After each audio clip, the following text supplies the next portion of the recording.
All right, guys, we're back. Episode 12, Dynasty Trades in 5. My name is Clay Mosley. I'm with DynastyPandemic.com and Dynasty Trades in 5. Hey, I'm Shane. Shane is the worst with Dynasty Trades in 5, Dynasty Trades HQ, Dynasty and Chill, and Fantasy Intervention.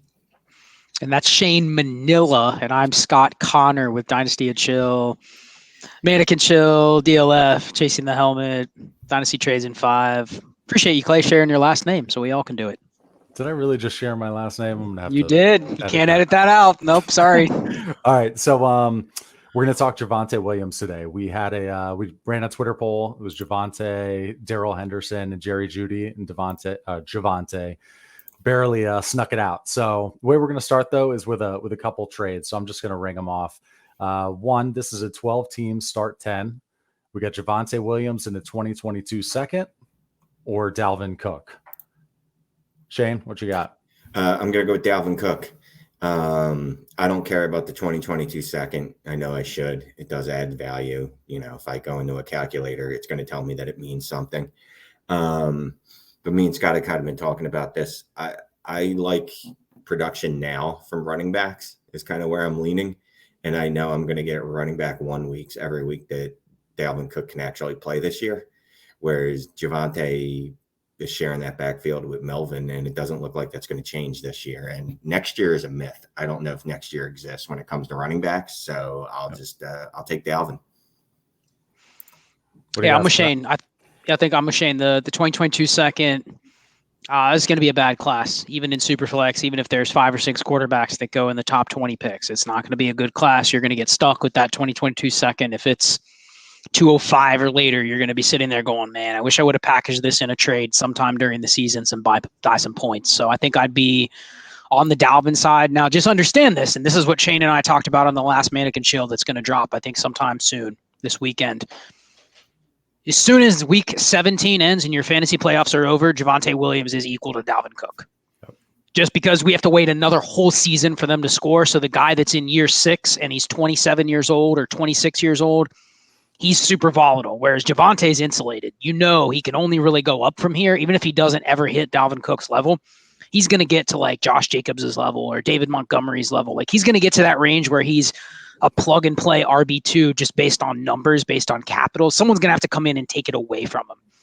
So it's tough. Like right now, I'm with Shane. Give me the Dalvin Cook. He gets hurt tomorrow. His value tanks. Okay, I lost. But right now, give me Dalvin Cook. Kareem Hunt and a 23 first, or Javonte? What would you rather have? Ooh, that's a good one, because I think now with Kareem Hunt injured, you know, if I told you Kareem Hunt was not going to play again in 2021, what's his value? Is he even worth a second? No. Exactly what we talked about. Like, hey, if he doesn't play again, he's now going to be like a 28-year-old running back going into year 6 next year, and who really knows what the backfield is going to look like? If it's at best, it's the same as he's been being used this year. Mm-hmm. So I think Kareem Hunt, I mean, unfortunately, that just speaks to what Shane said.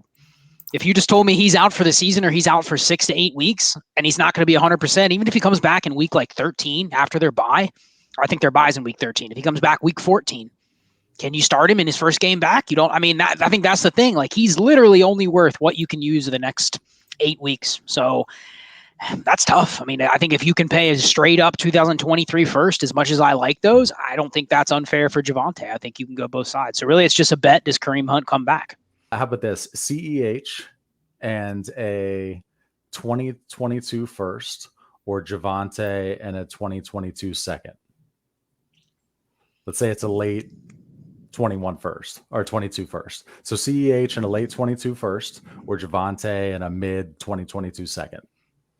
I'll take CEH in the first. I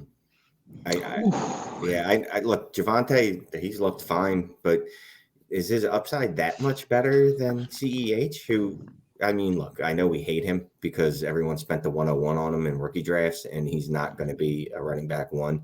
He's going to give you a running back 2 weeks. But then that first 2 just pushes it over, and I want those assets more than I want just Javonte and some rando second. That's a really good one, because I actually have to sit here and think about what side would I really want. I'm kind of with Shane. Like I'd rather have the first in my asset chest where someone clicks on my team and goes, oh yeah, he has 4 firsts next year. Right. Even if it's going to be the 112, I'd rather have that thing say 2022 first. Right. But I do think I mean, Darrell Williams went out and smashed. He had a better game this past week than CEH has pretty much ever had. I think the community's done with CEH. I don't think there's an up for him again. There's availability for him, but that's it. When he comes back and he plays, he has some value because he's playing. I don't think he's ever going to have a point where it's like he's a coveted asset. I mean, I think he's immediately now going to be in the Miles Sanders, Josh Jacobs range where it's like he's valuable because he's there. That's it. He's never going to be a player somebody's going to actually pay for, like market value wise. So that's tough. I think if it's only a 6-pick difference or something, I might go with the Javonte side there because I have the one ascending asset in the deal.